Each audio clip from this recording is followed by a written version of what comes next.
Our final creative is Remy Dean, an artist, author, and lover of folklore.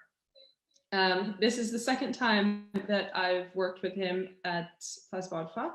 I will share with you, well, literally, Corridraw Continuum. His exhibition contribution for Sui Generis was Corridraw. I love people who make up words. So corridrawing, a drawing in a corridor. I love the tie in between those two. So I will do a quick loop down Corridraw Continuum.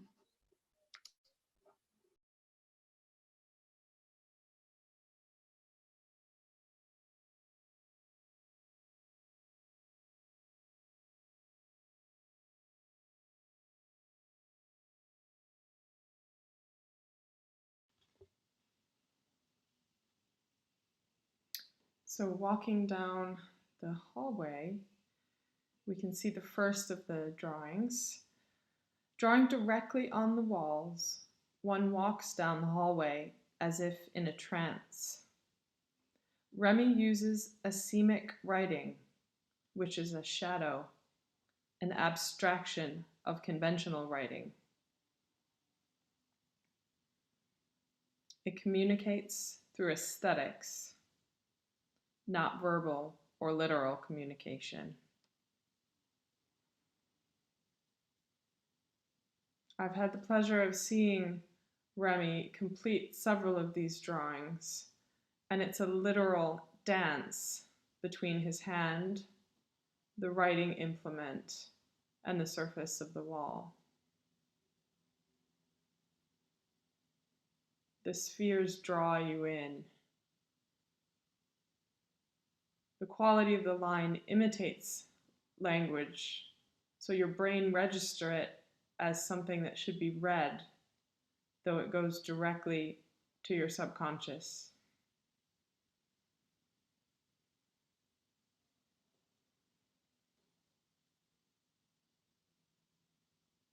It's a drawing of writing, writing of a drawing.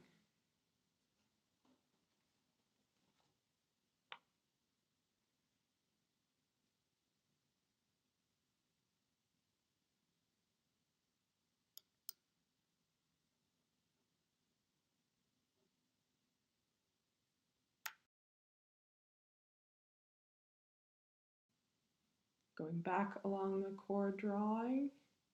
Don't get dizzy. I'll try to go slow.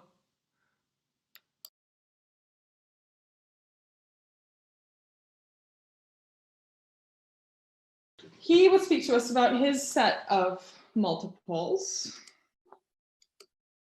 which are lucky cork dogs that were made by sailors in Victorian Conway to accompany them on their journey. This story is incredible. I look forward to learning the entire thing because I doubt Wikipedia does it justice. Remy Dean.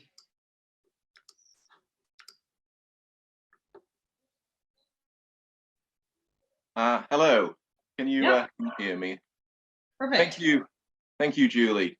Yeah, I just connect back from the corridor that you just showed, and yeah, I kind of come from an angle of writing, and all of my practice is based around stories, and as you say, I'm particularly interested in folklore and history, but where that history overlaps with hearsay. So there's that area in the middle where there's wisdom and truths, but not necessarily hard facts, stuff that's been passed down over the years, like marks left on the wall of a house. And the opportunity that you gave me, you granted me there at Plas Bodfa, was to take my, I think it's called asemic or asemic writing. So it's a form of handwriting, and instead of linear lines, I was moving into the circular sort of motif, which has no beginning and end, of course. And from working there, I used to work on quite a small scale, but getting to go really big on the walls, apart from getting quite achy arms from all the gestural mark making, I find it very interesting how the wall textures themselves. The plaster and the paint that had been put there by other people affected the drawing material. So I've kind of been bringing that back to my practice at home as well, and using domestic commercial paints mixed with thin plaster to create that texture, because it really responds to the writing. And yeah, the idea of multiples and the key corks, as they're known.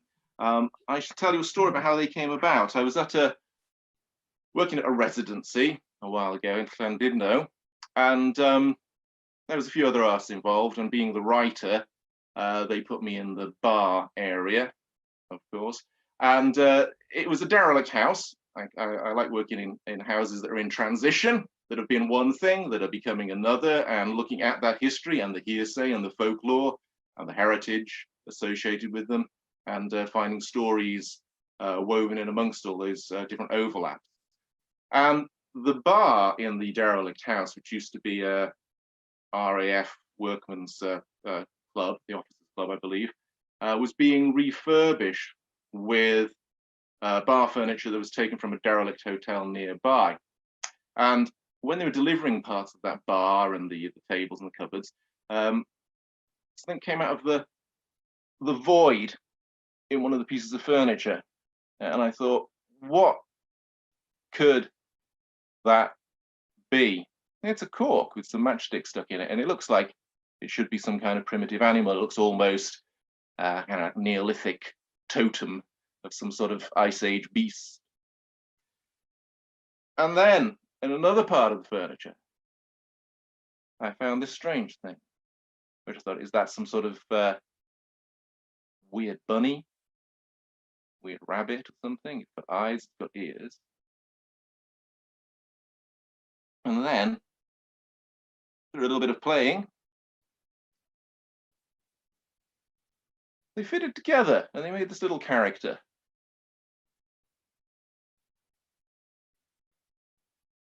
Who I called Corky. And I just thought this must be some sort of children's toy, but it looked really old. And I put it on display and just got people to tell me about it and to say what they thought it might be. And working with Bangor Museum, we managed to dig up some references and some stories, and the public came and gave me ideas of what it might be. And with a little bit of research, I found out that the Victorian sailors, so going back 100, 150 years ago, when they were going to go on a long voyage away from their house and home, they would go to the harbour, the inn, while they waited to embark on their ship to go on their long voyage. And while they were there, they would use the things they found around the bar, old corks and matchsticks, and they would carve a small cork dog.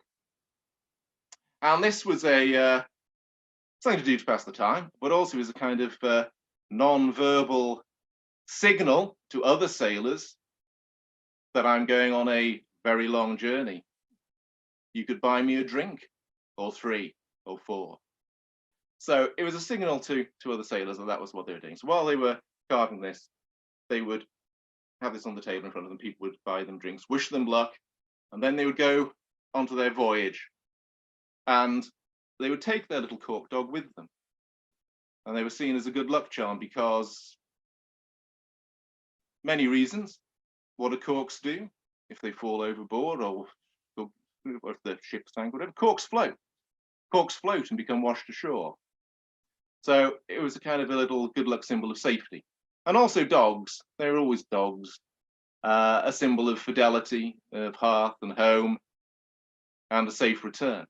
So after they've been on their long journey, maybe from their house, which we're on lockdown and we can't return until lockdown finishes, they were on ships and could not return until their voyage finished, which could be years in those days, 2 or 3 years at least, if they're going far over to Asia or the other side of the world. And if they did return safely, on their return, they would gift the little cork dog to their children. And so if you were the child of a convoy or a one of the Victorian sailors off the north coast of Wales and Anglesey, you would end up with maybe a little row of these little guys and gals, little fellas, all along your mantelpiece. So I just found that fascinating, the fact that where the overlap of the truth may lie, and that is always an interesting area. So with the idea of traveling, and why were they traveling? They were traveling for commerce and exploration, of course. And with being away from Plas Bodfa at the moment, and because of a pandemic, the threat of a disease, I was thinking about these sailors who went risking tropical diseases, and they may never come home, not to mention storm and bad weather and the conditions. And I've been working with the National Library of Wales and the Coffline archives, and they've recently been doing a lot of research. This has just come out now. This is a map, and here we have Wales, and if I zoom in, you can get Anglesey, and Plas Bodfa would be around the end of my finger, I believe. And each one of those red dots is a wreck. That's a ship that's gone down off the coast of Wales, either coming into port or leaving port. So each one of those is a sunken ship. And not all of those dots are individual. Some of them are multiple wrecks, because certain areas were worse than others. So with the idea of commerce and collectability and bringing things to and from and returns, and picking them off Fiona's comment, these are cute, I think, but there is a sort of more serious side to it. So picking up on that, I've been making replicas, and I've been packaging them kind of as gift shop, kind of sort of thing you might find in a gift shop. So these are the multiples, and I've been naming them. This guy's called Galst. He looks like he's got his stick, and he doesn't want to come in, and the owner's going, Galst, Galst. And Galst was one of the wrecks that sunk closest to the to Penmon Point, which is close to Plas Bodfa.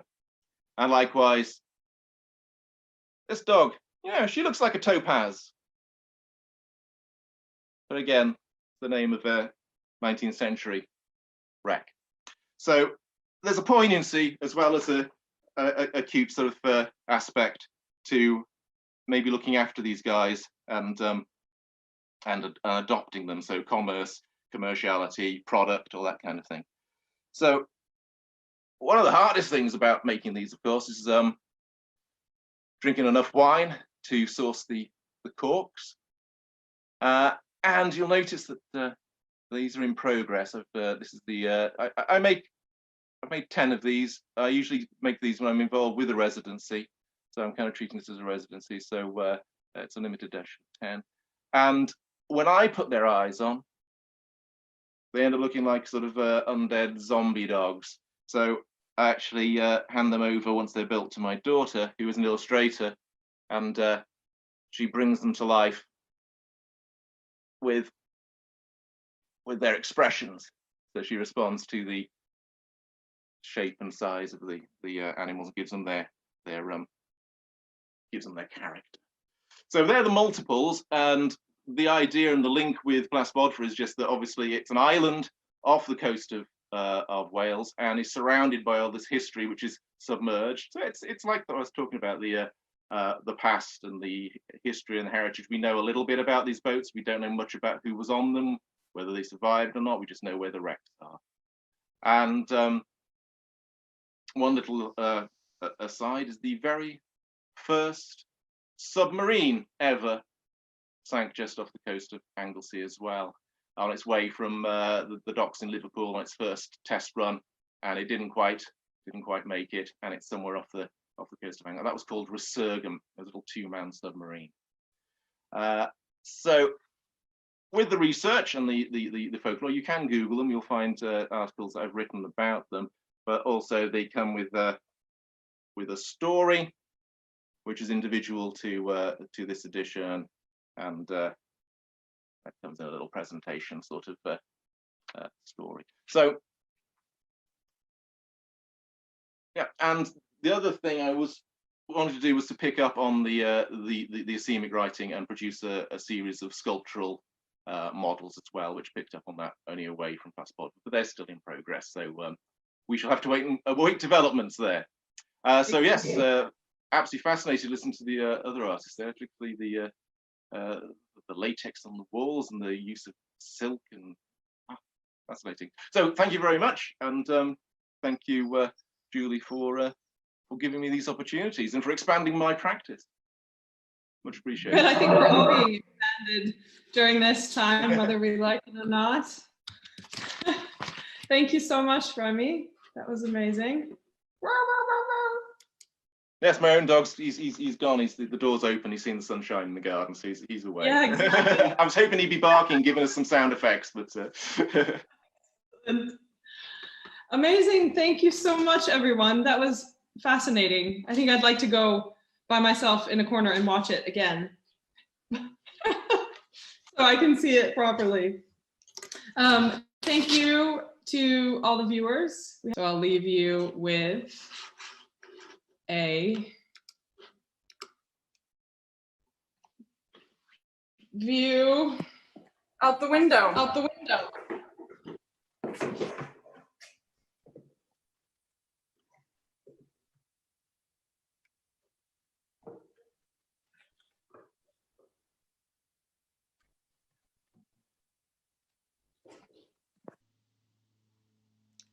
Thank you, everyone, and hope to see you next time.